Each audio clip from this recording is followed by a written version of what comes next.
Hello children, welcome back to your English literature class.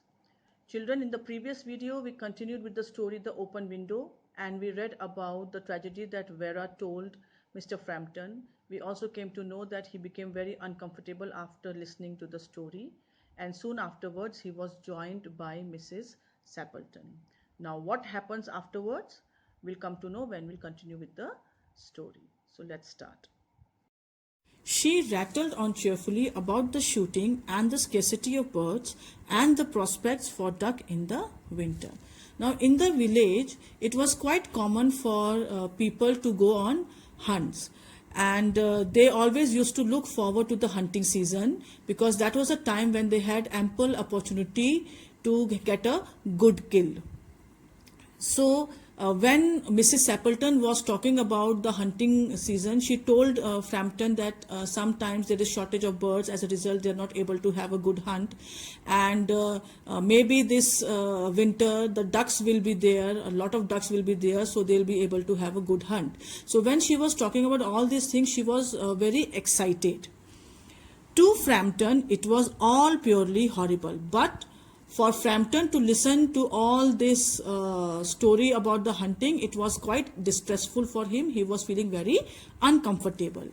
He made a desperate but only partially successful effort to turn the talk on to a less ghastly topic. So, in order to come out of his awkward situation or unpleasant situation, he tried to steer the conversation toward a topic which was less unpleasant for him. So he starts talking about himself.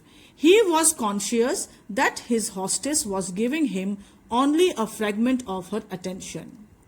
But while he was talking about himself, he realized that he was not being successful because Mrs. Sappleton was not giving him her full attention.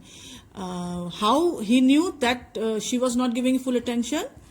And her eyes were constantly straying past him to the open window and the lawn beyond. This he could make out because while he was doing the talking, Mrs. Sappleton was every now and then looking towards the window from where she was expecting her husband and her brother to return.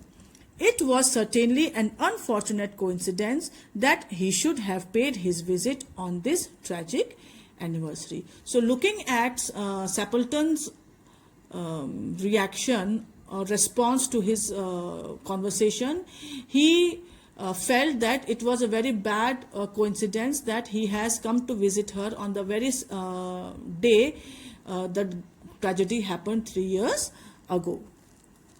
The doctors agree in ordering me complete rest and absence of mental excitement and avoidance of anything in the nature of violent physical exercise, announced Frampton. Now here Frampton is telling about what the doctors had advised him, how he can improve his nerve condition or his nervousness. So he says that the doctors had advised him that he should take complete rest and he should stay away from such situations which might give rise to his, which might increase his nervousness. And he was also advised not to do any, very hard physical exercise because that might also lead to his condition. Who labored under the tolerably widespread delusion that total strangers and chance acquaintances are hungry for the least detail of one's ailments and infirmities, their cause and cure. Now, why Frampton was giving a detailed, description of what the doctors had advised him? He was doing so because he was under that belief. Delusion means he was under that false belief that when you meet somebody for the first time, the person is always interested to know everything about you. The smallest to smallest detail they want to know about the person whom they are meeting for the first time. So thinking that, he was telling Mrs. Sappleton about everything about his, every little detail about his health condition. On the matter of diet, they are not so much in agreement, he continued. And he says that though the doctors have the same medical advice for me that I have to take rest, I have to keep away from conditions which might aggravate, which might increase my or worsen my nervousness, but they are not able to come to a conclusion that what kind of a common agreement that what kind of diet I have to follow. "No," said Mrs. Sappleton in a voice which only replaced a yawn at the last moment. Then she suddenly brightened into alert attention, but not to what Frampton was saying. "Here they are at last," she cried, "just in time for tea. And don't they look as if they were muddy up to the eyes?" Frampton shivered slightly and turned towards the niece with a look intended to convey sympathetic comprehension. The child was staring out through the open window with a dazed horror in her eyes. In a chill shock of nameless fear, Frampton swung round in his seat and looked in the same direction. Listening to Frampton's talk about his health condition and the advice of the doctors, Mrs. Sappleton was getting quite bored and she almost yawned. But then suddenly she became very excited, she became very happy. Brightened here means happy. And she was quite alert, not because what Frampton was talking about, but because she saw something or she saw somebody, and in her excitement she told Frampton and Vera that they have arrived just in time for tea, and looking at them it seems as if they are totally covered in mud.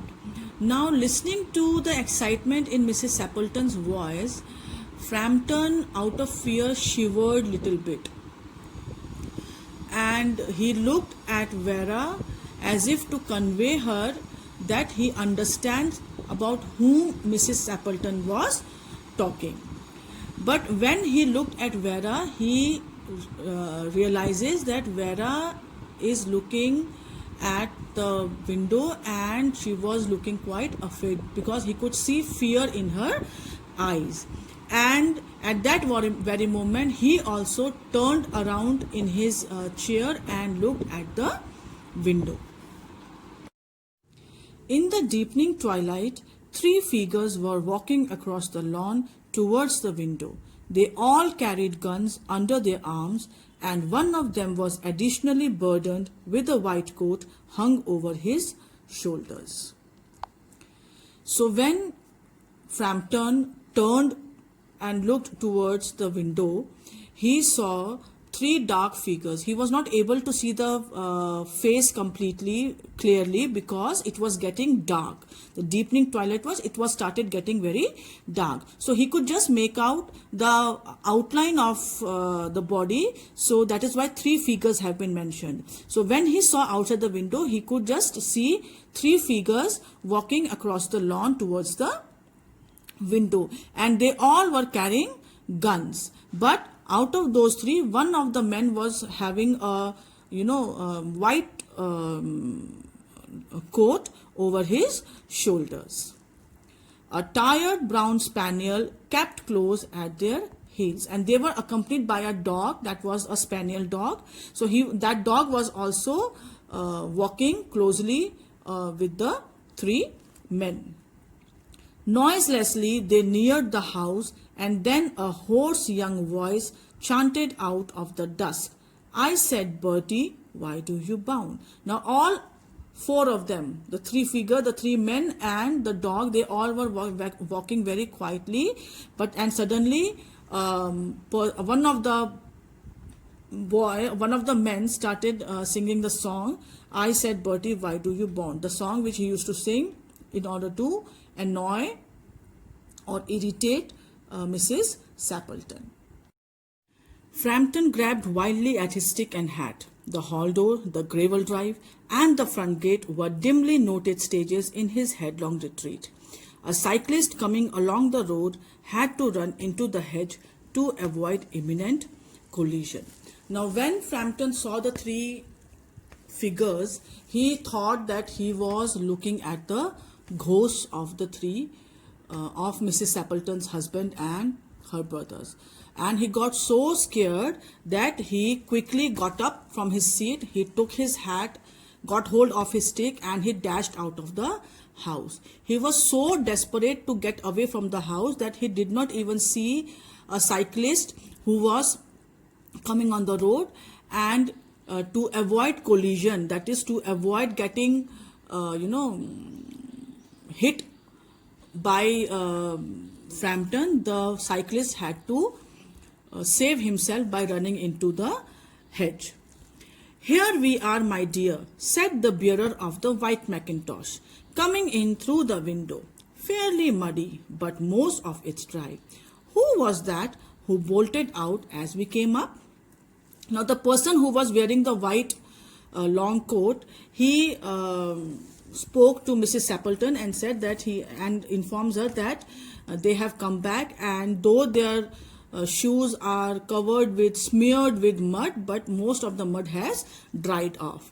And then he asks about the person whom he saw running out of the house. "A most extraordinary man, a Mr. Nuttall," said Mrs. Sappleton. "Could only talk about his illnesses and dashed off without a word of goodbye or apology when you arrived. One would think he had seen a ghost."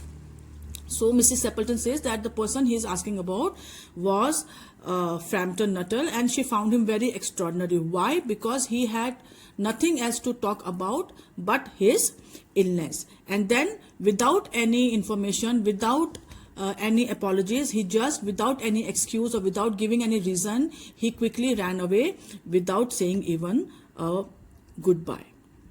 And the way he exited from the house, the way he ran out of the house, one would think that he has seen a ghost. "I expect it was the spaniel," said the niece calmly. "He told me he had a horror of dogs."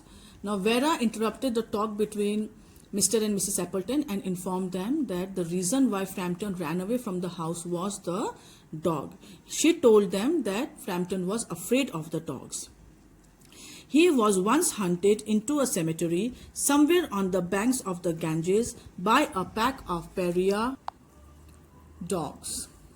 So Vera tells her uncle and aunt that Frampton had told her about one incident, and he told her that one day in the evening time, when he was in a churchyard along on the banks of the Ganges, that is the Ganga river, suddenly a pack of dogs attacked him and had to spend the night in a newly dug grave with the creatures snarling and grinning and foaming just above him. And in order to save himself from the dogs, Frampton jumped into a newly dug grave, and he had to spend the entire night there while the dogs were growling at him and baring their teeth at him the whole night. Enough to make anyone lose their nerve. She says this kind of incident, this kind of happening can make anybody nervous or can make anybody afraid of the dog. So it was such a horrific incident that the fear of dogs stayed in Frampton's mind forever.